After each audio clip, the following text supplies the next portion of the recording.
Então, vamos pensar primeiro na região. Como é que a gente esboça essa região? Então, a gente precisaria de ter interseções aqui entre essas duas curvas. São duas parábolas, y igual a x ao quadrado, que é aquela velha conhecida. Raízes igual a zero nas duas, só que uma é uma parábola com x ao quadrado e a outra é com y ao quadrado. Então, uma tá para cima, assim, a outra tá deitada aqui. Quem fez Gávea, isso fica mais claro, né? Então, essa parábola aqui, ó, y igual a x ao quadrado, y igual a x ao quadrado, vai ser difícil fazer isso à mão. Y igual a x ao quadrado. A hora que a gente pensa numa parábola igual a essa parábola é simétrica, isso é importante. A hora que a gente pensa... Ai, não tô conseguindo. Desisto. Vai interessar só o primeiro quadrante mesmo, então eu vou roubar, tá? E a outra vai ser y igual a... Ó, x igual a y quadrado. A hora que a gente iguala as duas, a gente vê que a interseção é o zero, que é a origem, e é o 1, que é 1 ao quadrado e a raiz de 1 ali e tal. Então, essas são as interseções. A hora que a gente desenha simultaneamente, então, essa curva y igual a x ao quadrado e x igual a y ao quadrado, os desenhos são fáceis, né? Parábolas.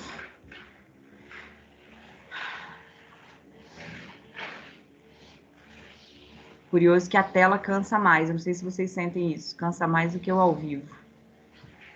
Pelo menos para mim, eu acho que é mais... Ficar fazendo essas... Ó, então aqui, ó, tracejando aqui, ó, a gente tem... As interseções são 1 elevado no 1, tanto pela função y igual a x ao quadrado, como pela função x igual a y ao quadrado, que é essa de cá, x igual a y ao quadrado. Observe que com esse jeito que ela está posta aqui, a gente não consegue... Vou apagar o que não interessa para ficar menos carregado o desenho. Então, o desenho está no primeiro quadrante. Esse é o desenho, ele está no primeiro quadrante. Tem essas interseções, 0 e 1. E a região que a gente quer é essa região delimitada por essas duas. Então, quando a gente pensa que a gente vai pegar isso aqui e vai girar ao redor da reta y igual a 1, o bom é que a gente pode pegar esse e fazer girando ao redor de mais de uma reta aqui, né? Para aproveitar o desenho e fazer girando ao redor de mais de uma reta. Então, pedido aí no exercício é girando ao redor da reta y igual a 1. A gente poderia fazer também ao redor da reta, sei lá, eixo x, eixo y, escolher outros para a gente treinar qual método, igual vocês estão ficando em dúvida por vezes. Do jeito que está escrito aqui, não está x como função de y, nem y como função de x. Eu não tenho nenhuma das duas opções ainda com o formato que me interessa. A gente vai ter que escolher, olha, eu quero integrar em relação a x ou em relação a y. A gente pode fazer as duas escolhas nesse caso. Então, vamos pensar um pouquinho aqui, ó. Falou ao redor da reta y igual a 1. Então, y igual a 1 é uma reta horizontal. Essa reta aqui, ó. Essa é a reta y igual a 1. Essa é o eixo de revolução que foi pedido. Então, a gente vai girar ao redor dessa reta. Se a gente quiser integrar em relação a x, então, queremos integrar em relação a x. Então, vamos pensar uma varredura que para cada x que a gente tem aqui no eixo, para cada x que a gente tem aqui, quem é a minha faixa associada a esse x aqui, ó? Se é em relação a x, a gente está imaginando uma varredura vertical. Para esse x, a gente está descobrindo isso aqui, ó. Esse exercício, particularmente, pediu para fazer achando a arruela. Então, é perpendicular ao eixo de revolução. Então, é em relação a x mesmo que ele quer, especificamente nesse caso que pediu para usar anel ou arruela. Então, para esse x aqui, ó, isso aqui não é perpendicular ao eixo de evolução, ó, continua essa reta vertical verde aqui, ó.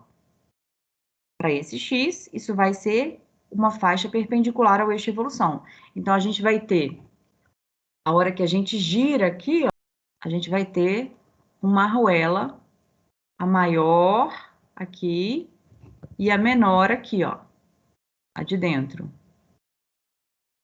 Então, a pergunta fica sendo, quem é o raio maior e quem é o raio menor?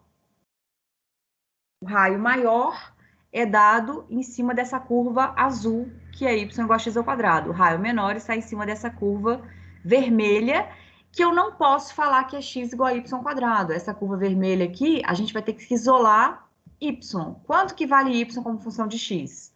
Então, eu tenho que x é igual a y ao quadrado, então y ao quadrado é igual a x, então y é igual a raiz de x ou y é igual a menos raiz de x. Por que a gente não quer o menos raiz de x? Porque é o que está aqui embaixo que eu apaguei, é o y negativo. A gente apagou o outro quadrante, é só o primeiro quadrante, que é onde tinha interseção. Então, essa reta vermelha é essa aqui, ó, que a gente está querendo. Então, é y igual a raiz de x. Então, essa é a de cima. Y igual a raiz de x. Então, pegando esse desenho aqui, e a nossa pergunta é, quem é o volume do sólido obtido ao girar essa região aqui, ó, região é essa. A gente está girando essa região ao redor da reta y igual a 1. Então, a gente precisa achar π raio ao quadrado menos π raio ao quadrado, porque são dois discos. Então, é o disco maior. Quem é esse raio que vem até a curva azul? O raio aqui é esse tamanho todo, ó. Eu escrevi aqui fora para ver se fica mais claro, ó. Esse raio maior é esse tamanho todo, ó. Esse é o raio grande, que é 1 menos x ao quadrado. Então, aqui vai ficar 1 menos x ao quadrado. E o raio menor? O raio menor é esse tamanho aqui, ó. Esse é o raio pequeno. O raio pequeno vai ser 1 menos raiz de x. Aonde tem desenho? De 0 até 1. As minhas faixas aqui que a gente faria é de 0 até 1. Então, se fosse para desenhar o sólido teria uma parábola aqui e aqui dentro esses outros. Só que isso aqui é como se fosse uma flor, né? Está girado, né? Então, você vai obter isso aqui para cada uma flor aqui, assim, né? Tem um de dentro. Então, sem chance de pedir para esboçar sólido, viu, gente? Tem gente que tem essa capacidade, admiro muito, mas hoje em dia a gente não vai ficar esboçando isso aqui. Poderia, inclusive, a gente tentar fazer isso pelo GeoGebra, né? Só que eu só vou conseguir esboçar as curvas no GeoGebra. Na hora que eu venho